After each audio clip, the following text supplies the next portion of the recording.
जो आप सरगना कहना चाह रहे हैं वो बाजवा साहब की तरफ आपका इशारा है और वाज़ेह इशारा है, तो वो भी आपका ख्याल है कि वो पकड़े जाएंगे? तो ज़ाहिर है जब अगर उसको छोड़ दिया तो फिर सारों ने तो यही कहना ना, फैज़ हमीद तो आराम से कह देगा मैं तो उसके इशारे पे सारे काम कर रहा था। एक बात ये करें कि एजेंसीज जो होती हैं उनकी पेनिट्रेशन हर सियासी जमात में इतने तक है, इतना रहा बाजवा माशा लगाना चाहता था। अच्छा, अब कराया किसने नहीं कराया, तो जिनको उसका फायदा पहुंच सकता था उन्हें कराया। और ये इस खातिर जब में रखे कि आर्मी पाकिस्तान के आर्मी चीफ के आखिरी दिन तक किसी की जरूरत नहीं है कि तजावुज करे अपने इख्तियारात से। वो खुद कहा कि बाजवा ने कहा था 2018 में कि अगर आप मान जाएं, नवाज शरीफ मान जाएं और सियासत अलग हो जाए तो 2018 के अंदर इलेक्शन में इमरान खान की वजह हमारी पहली तरजीह आप होंगे। बिल्कुल ऐसा ही। किसको मैं छोड़ता हूँ, किसके बारे में सख्त नहीं लिखता हूँ। बिल्कुल सही। एस्टैब्लिशमेंट के बारे में मैं जुमे को मेरा कॉलम छपा है अभी पिछले जुमे को, चंद दिन पहले जनरल फैज अभी की गिरफ्तारी के ऊपर, तो मैंने एस्टैब्लिशमेंट को कोई स्पेस नहीं दी। आपने एक वो वक्त था कि लोग पीटीआई से नाराज थे और आपने तरले करके मिन्नतें करके लोगों को पीटीआई में लेकर आए, ठीक है, इतना आपने काम किया।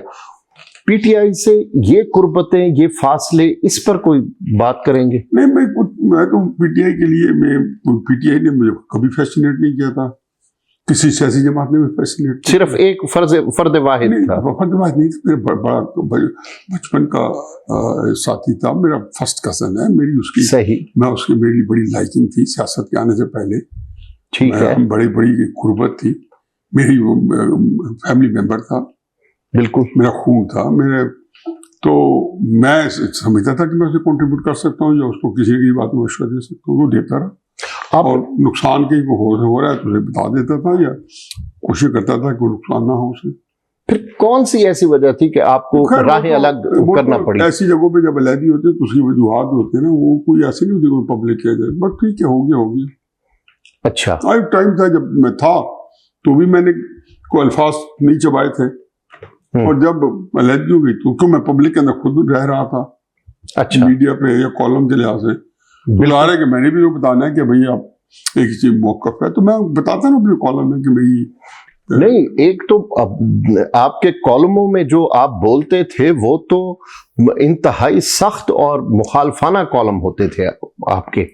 वो अभी भी मैं तो अभी फर्ज किया मैं ऑन एंड ऑफ किसको मैं छोड़ता हूँ, किसके बारे में सख्त नहीं लिखता हूँ।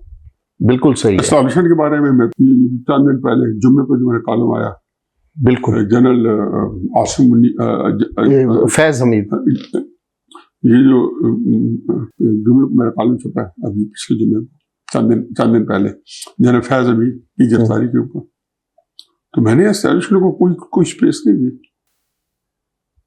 आसिम मुनीर साहब को मैं देता हूँ, उसकी वजह ये नहीं है कि मेरी कोई रगबत है या मेरे नजदीक कोई इस्लामी इनकलाब ले आएंगे या कोई पाकिस्तान को लफाई गिलासी बना लेंगे। मैंने कहा इनको इस मकाम तक या इस सिचुएशन में लाने वाला कौन है?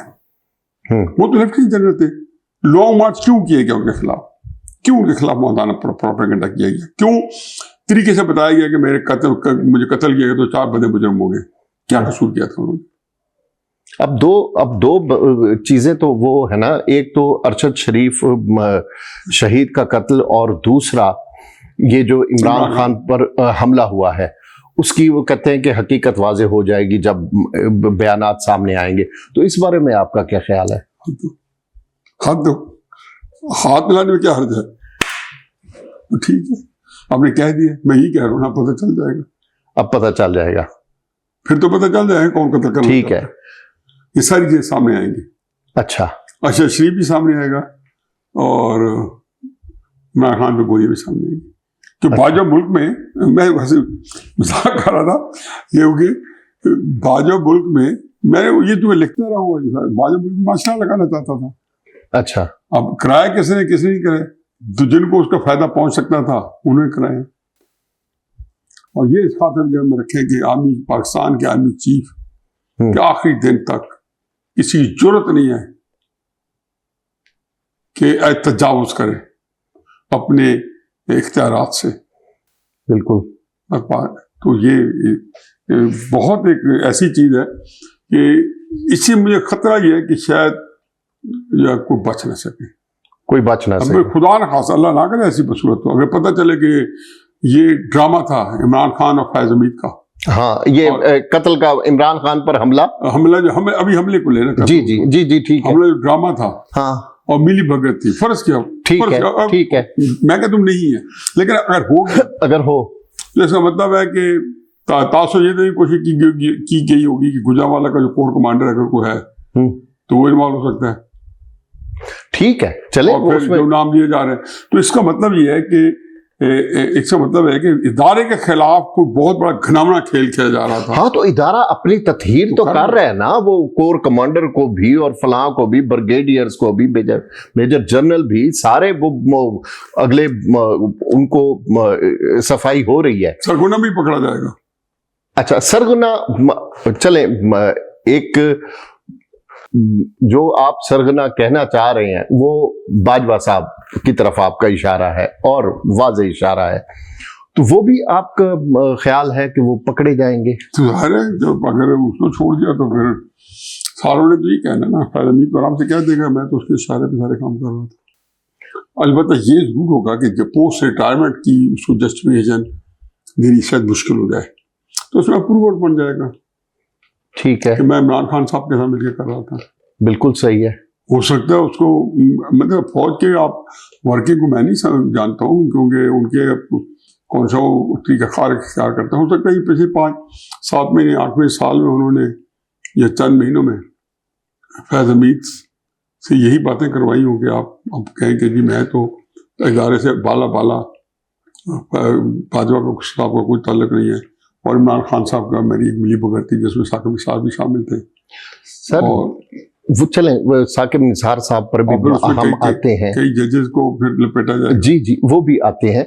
अब ये होता है कि ये तो अपने तौर पर भी बाजवा साहब को भी इनसे शिकायत होती थी, ये ऑन हिज ओन ये बंदा वो करता था, और सिर्फ वजीर आजम से मिलकर और ये करना है और ये करना है, और एक शख्सियत जिनसे ये बहुत ज्यादा राब्ते में थे, जो एक घरेलू शख्सियत थी, तो उस हवाले से वो बाजवा साहब अगर ये लिंक साबित नहीं होता। एजेंसी के बारे में, एजेंसी तो खुद भी बहुत ज्यादा, अपने घर के अंदर मैं काम करने वाले फर्क, मैं तो इतना इंपॉर्टेंट आदमी नहीं हूँ, लेकिन मैं इंपॉर्टेंट आदमी हूँ तो मुझे अश्यूम करना चाहिए कि मेरे घर के सारे काम करने वाले उन्हीं के आदमी है। ठीक है, ये अपने सारा जो इंटरव्यू लेने आए हैं ये उन्हीं ने भेजा है, ठीक है, कि ताकि मुझसे को बातें करवाएं, जब क्योंकि यहाँ पे एक ट्रस्ट डेफिसिट आ जाता है।